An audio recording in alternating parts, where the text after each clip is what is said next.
We live here on planet Earth. We live in cultures and societies. We live with the elements. We live with the rules of the planet Earth. And we live really by her rules, even though we try to make our own.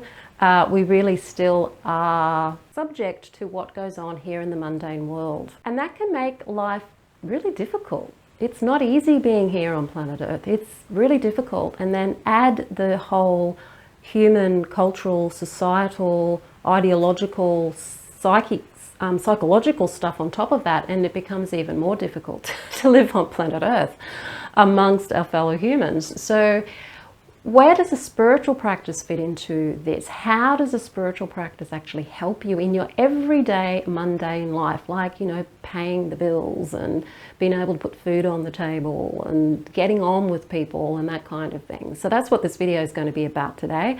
But before I dive in, hi, I'm Sandra from mysterywitchschool.com. If you're new to the channel and you want to become a witch or a Wiccan, hit that subscribe button and the notification bell so that you don't miss any videos. In some religions, it seems that the mundane world and the spiritual world are separated, that there's a separation between both, and that what you're trying to do in this life is somehow divorce yourself from the mundane world so that you can have eternity in the spiritual world, if that's what you want to call it, in that more space of just pure consciousness. And it seems like a really blissful thing to not have to deal with all the stuff that we have to deal with here on planet Earth, the pain and the suffering.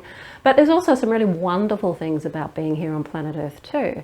Wicca, being a life-affirming religion, isn't about having to deny ourselves life here on Earth in order to achieve some kind of eternal life somewhere else, or even in another state. It's really about being able to make the most of everything that we have here and to create life here as we are wanting to create it, in hopefully to bring in something to the mundane world that is of a very aligned spiritual nature. So what we try to do, and we do this through our practices and we also do this through magic, is to create a world that is evolving, hopefully, and that is aligned with the higher will of each and every one of us. It's about bringing importance into the mundane world equal to the importance of the spiritual realm, that they're not separate really.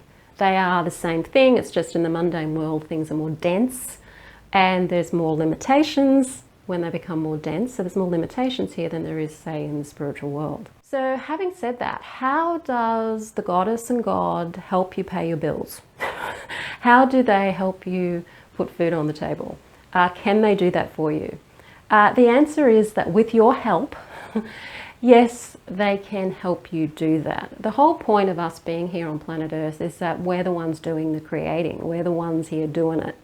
And as you know, Esther Hicks says, from that law of attraction point of view, that we're out here on the leading edge. It is aligned, that philosophy is aligned very much with the Wiccan philosophy of we are here to create and we are here to do good things. We're not here to suffer. Suffering's a part of our experience here, but it's not why we're here. We weren't put here because we were bad. We don't have that belief. We're put here because we volunteered to be here. And we volunteered to be here because there's things we want to experience, there's things we want to learn, and there's things we want to do. So having a spiritual practice helps us connect to our higher selves. Our higher selves have an objectivity about the mundane world that our ego self or lower self doesn't have. So when we get caught up with the day-to-day anxieties and worries that go on in the world and in our lives, we're really coming down into that ego self that sees itself as being impermanent, that sees itself as being all there is, and seeing the mundane world as being all there is. And that's because that's the function of the ego. It's the function of the lower self to do that, because in doing that it helps keep us here. It helps keep us alive so that we can stay here. The problem is that we think that our ego self is our higher self, or we think that our ego self is ourself. And it isn't. It's actually just it's a servant to the higher self. and should be a servant to the higher self. The higher self, which is far more objective and incredibly objective, as are the gods, it doesn't get caught up in all of this mundane stuff. The fear isn't there. It doesn't know fear. It doesn't need to know fear because it knows there's really nothing to fear. But the ego, doing its job, will fear things. So what spiritual work helps us is it gets us out of the ego identification with the mundane world and takes us back into our higher self so that we can take a step back from the worries and the anxieties of the mundane world and see things from a broader perspective. And this is about what the practice is about. This is why we practice. This is why we practice every day.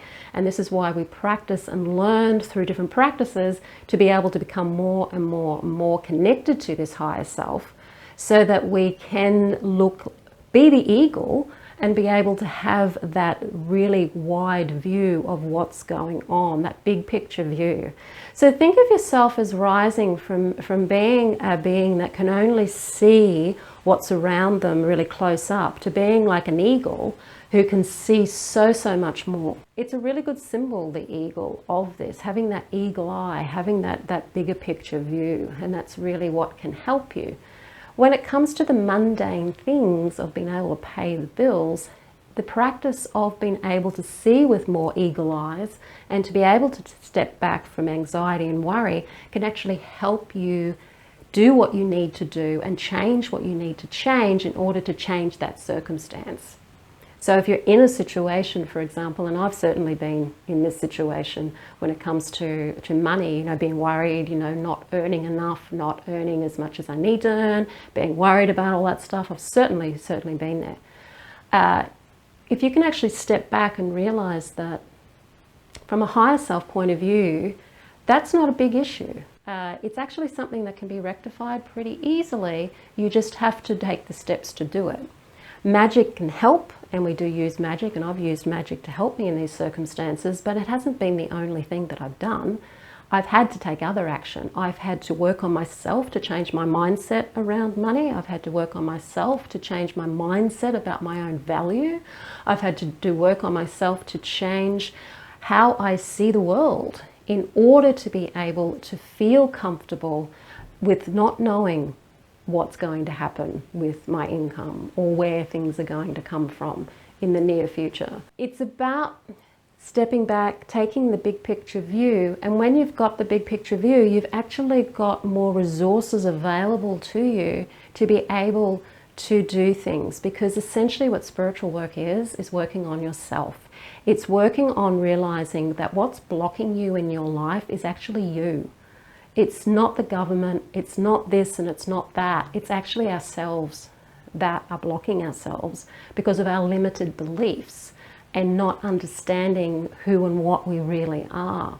We get identified with our ego self, and that puts us in a box for a start. It puts other people in boxes. We end up with feelings of separation from each other because we're seeing the boxes, and we're not understanding that from a higher self point of view, there are no boxes. There's no boxes. And what we're identifying with is mostly things that we can't take with us. We can't take pretty much anything here. Our bodies, our identification with our bodies, our possessions, we don't take them with us when we die.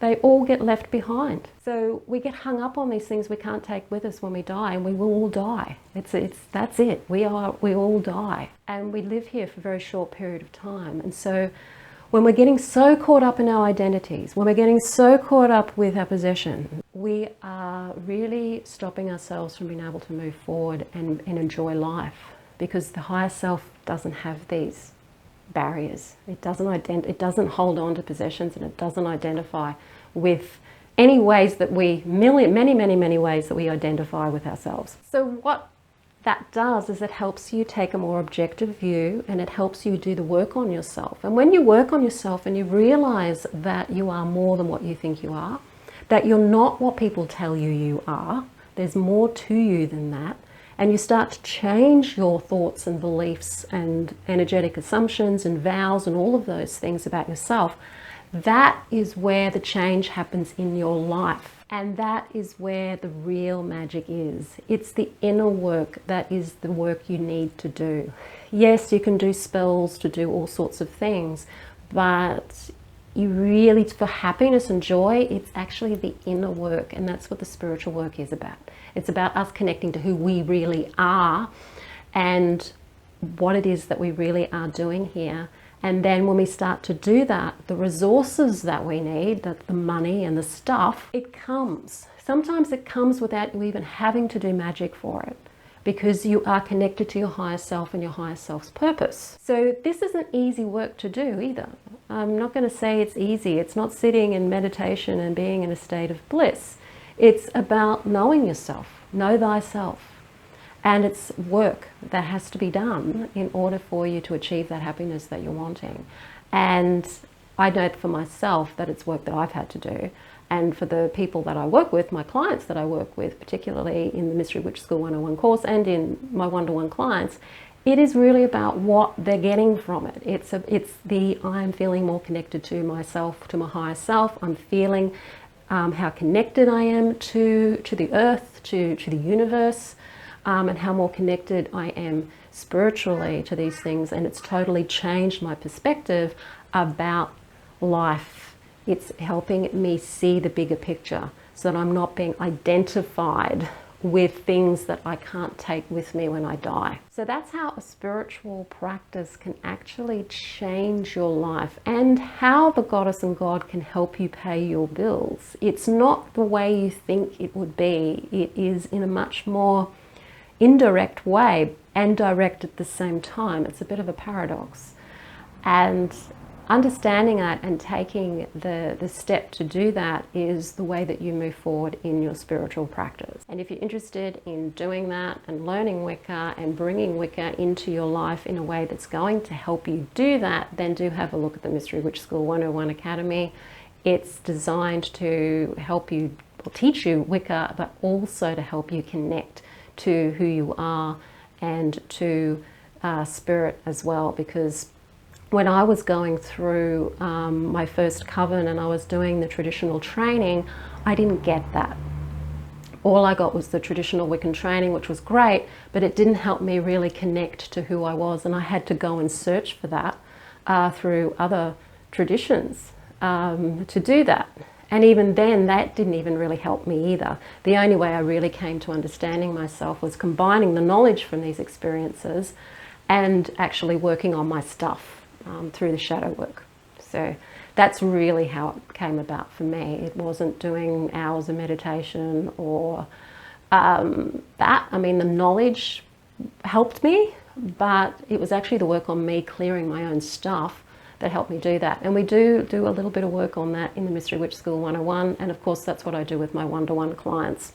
So all of the details about how you can do and work with me, either via an online course or even doing one-on-one work with me, is all in the description field below this video. If you like the video, hit the like button, share it with your friends, show it to your friends, and don't forget to subscribe. I'm Sandra from mysterywitchschool.com. Blessed be.